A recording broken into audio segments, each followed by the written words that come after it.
kami. Simula alas 5, samahan nyo kami. Umaga, tanghali, kahit ating gabi. Maghahatid sa'yo ng sayang ibang klase. Dahil sa GV, walang imposible. Sa GV, ikaw number 1. Sa GV, let's have some fun. Buksan mo na ang radyo, tara kwentuhan tayo. 99.9, let's go! Saan man sulok ng Southern Luzon, magbibigay ng good vibes. Just turn your radio on. Keep on spreading the good vibes. Keep on spreading the good vibes. Keep on spreading the good vibes. Sa GV, 99.9, let's go! Your good vibes. GV 99.9, your good vibes. 66 days to go until Christmas. Join us as we get into the spirit of joy, laughter, and holiday cheer. Only here on your favorite Good Vibes station, GV 99.9, your Good Vibes. Calling and friends are calling you. You are listening to Good Vibes Morning with DJ Frankie. DJ Frankie. DJ Frankie. 3 minutes makalipas ang oras ng alas 9 ng umaga. Nagbabalik muli DJ Frankie po sa aking programang Good Vibes Morning. Tayo po ay live ngayon sa aming Facebook. Ano ba yan?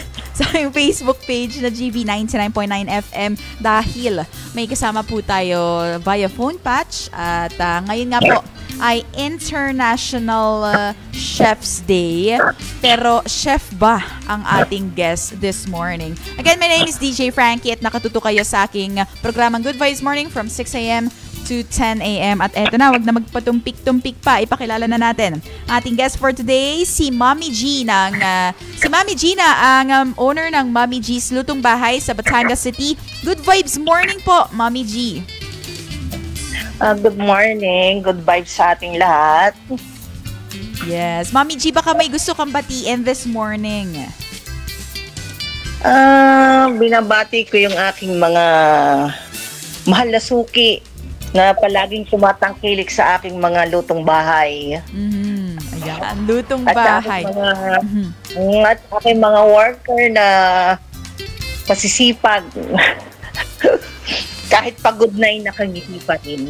Ayan, this is exciting, Mommy G, kasi pagkain to, gutom na tayo. But anyway, DJ Joey Boy on the line din. Kasama natin. Good Vibes Morning, DJ Joey Boy, muli. Yes. Good vibes morning, DJ Frankie. Hello, Mommy G. Thank you. Good morning. At syempre, good vibes morning din sa mga suking ni Mommy G's ngayon dito sa Batangas City. Ayan. Good morning po. Bilang International Chef's Day ngayon, sineselebrate po natin ngayong October 20, ay dinidiscover natin kung paano yung mga chef around the world, kung paano nila na-educate and inspire at paano ine-enjoy ang mga pagkain. Pero ngayon, off-air DJ Joey Boy, napagkwentuhan namin ni Mommy G na hindi daw pala siya chef, pero may talento sa pagluluto. So, Mommy G, kamusta po kayo at ang inyong kusina ngayon? Ano yung mga niluluto nyo sa inyong kusina?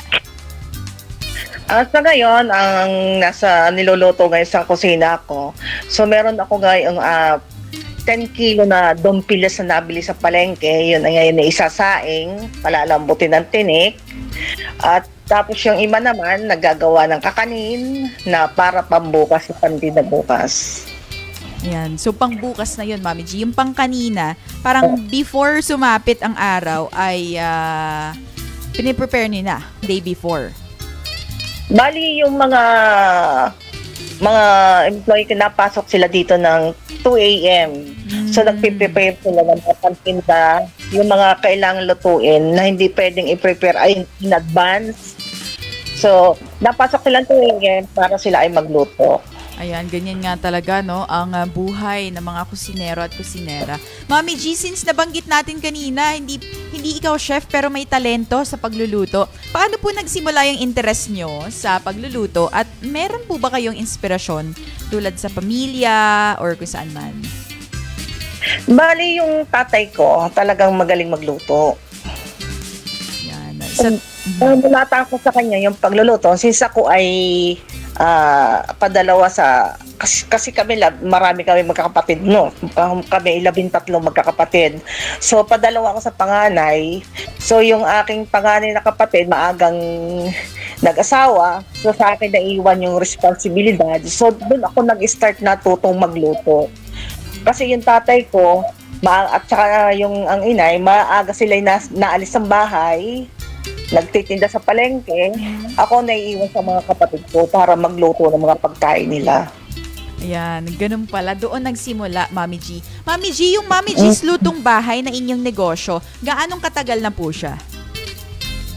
Bali, ito, nag-start to noong 2017.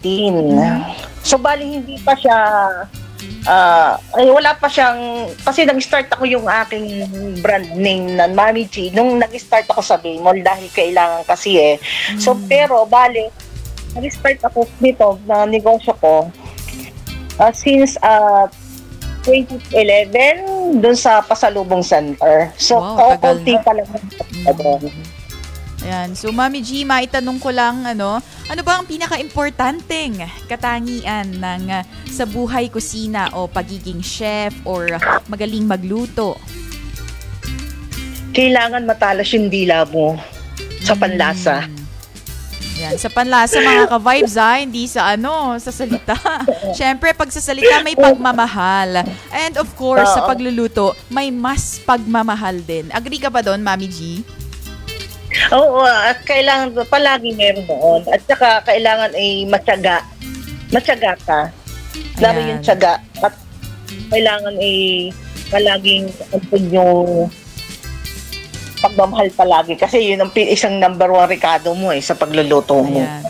Mga ka-vibes, number 1 na rekado sa pagluluto ay pagmamahal. Parang kinikilig ako. Ganun. But anyway, Mami G, ang inyong menu ay more on Batanggenyo Parang yung natikman ko dati, ginataan, tsaka may tulingan pa. Ano po sa tingin nyo ang kakaiba o espesyal sa lutong Batanggenyo? Bali, ang alam ko sa Batangas, parang dito yung lahat ng isda iniluluto ng halpok yung tinik. Kasi namulatan ko na yung pagkabata dito sa bukid Yung bibili ng isda tapos isasaing, masarap yung patis. Yung parang mga lutong bukid. So yan.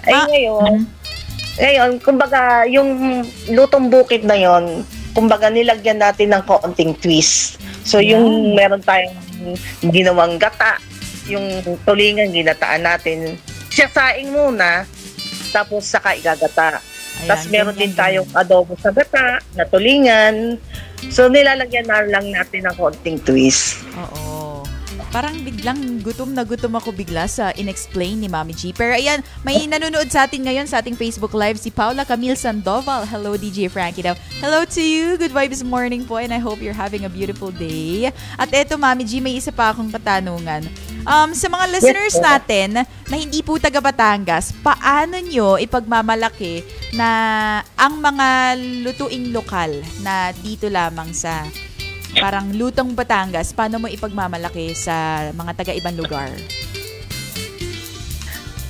Paano ko ipagmamalaki? So, ipagmamalaki ko mga lutong Batangas. Kasi unique talaga yung mga lutong Batangas. Kasi, kumbaga, iba yung lasa. Kumbaga, may bawat lugar, may kanya-kanya tayong lasa ng pagluluto May kanya-kanya tayong ingredients na kawat. Pero pagka yung lutong Batangas talaga yung kinain mo, ay kumbaga, siksik yung busog kasama yung kanin. Ayan, malasang malasa. Ayan. At ito, Mami G, saan ba namin kayo pwedeng makontak at maka-order ng inyong, di ba, food trays, Mami G? Tama ba? Food trays? Ano po? Yung mga pinapa-order nyo po, pwede ba yung walk-in or kailangan tumawag po sa inyo? Bali po yung mga sukay ko natawag sa akin sa number ko minsan napunta doon sa store ko sa Bay Mall, sa Pasalubong. At minsan nagkakapitolyo din kami at two times a month, every swelduhan, nasa kapitolyo kami. Ayan, Mami G, baka pwedeng i-plug niyo po kung saan po kayo pwedeng mapuntahan at makontak. Yes po. Bali, ang Mami G, Lutong Bahay, doon niyo po makikita sa Pasalubong Center sa Plaza Mabini. Araw-araw po meron doon. Every Sunday, marami akong paninda doon. Nasa labas yung aking mga paninda. Dahil pag Sunday kasi maraming tao doon mga sumisimba. That's, ito pa pong store ay sa Bay Mall, ground floor. Doon po sa makatabi ng Chok to Go. Pagka po may nakita kayo yung mga palayok, yun po yung sa Mami G's Lutong Bahay. Tapos every sweldohan po, 2 times a month, nasa Kapitolyo po kami. Doon naman po kami nag-exhibit. At pwede po kayong kumontak sa akin, 0906-570-0909 kung gusto nyo po mag-advance order. Yan. At sa mga tinatamad magluto, kapag may okasyon sa kani-kanilang bahay, ay kontakin nyo lang po si Mami G's Lutong Bahay. Mami G, may Facebook page ikaw ng Mami G's Lutong Bahay? Meron po. Yan. Mami G's Lutong Bahay po. Ayan, Mami G's Lutong Bahay sa Facebook page para sa mga tamad magluto kapag may handaan o kaya meeting. Ayan, there you have it. At DJ Joey Boy, baka may gusto tayong i-add sa ating diskusyonan with Mami G this morning.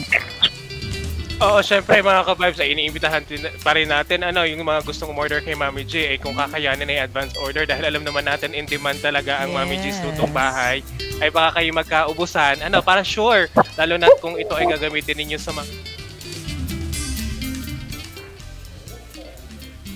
dyan. Bukod nga sa mga lutong bahay yan, yung mga napag-usapan natin yung isda, yung mga sinain na isda talaga yung specialty ni Mami G. May mga karne din naman, may baboy at manok. Tama, Mami G, kang niluluto? Yes, lahat ng klaseng luto niluluto ko. Depende kung ano yung gusto niyong orderin. Yan. Lahat meron ng ding klase. pansit.